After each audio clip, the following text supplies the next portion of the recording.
vous pensez qu'ajouter de la RAM va transformer votre PC en bête de course? Attention, si vous faites cette erreur classique que je vois partout, vous allez dépenser votre argent pour absolument rien.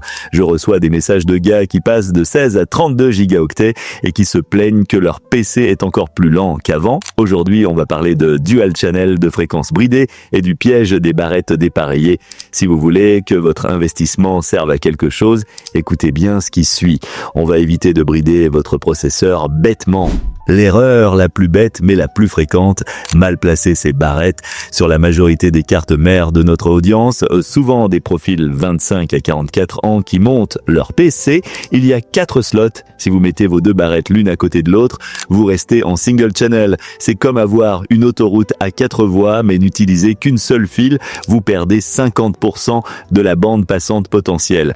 Regardez votre manuel, il faut laisser un espace entre les deux, généralement les slots A2 et B2.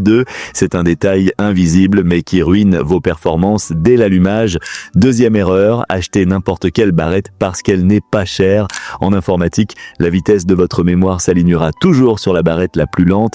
Si vous avez une barrette hyper rapide à 3600 MHz et que vous ajoutez une vieille barrette à 2400 MHz récupérée sur un PC d'occasion, tout votre système va descendre à 2400 MHz. C'est dommage de payer le prix fort pour du matériel haut de gamme et de le brider soi-même. Essayez toujours d'acheter des kits identiques, même marque, même fréquence, même latence casse.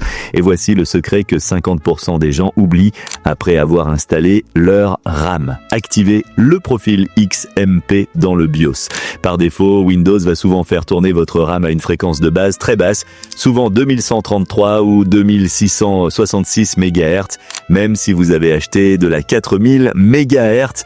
Pour libérer la puissance réelle, vous devez aller dans le BIOS. On a déjà vu ensemble à quel point le BIOS est crucial pour la performance. Si vous ne le faites pas, vous avez payé pour de la vitesse que vous n'utilisez jamais. Ajouter de la RAM, c'est bien l'installer, c'est mieux. Ne tombez pas dans ces pièges de débutants qui brident votre machine.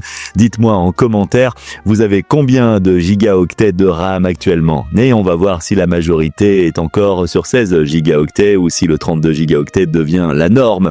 On continue de grimper avec 3,9 000 spectateurs mensuels. Alors rejoignez l'équipe et abonnez-vous. C'était votre expert tech. Installez votre RAM correctement et à la prochaine.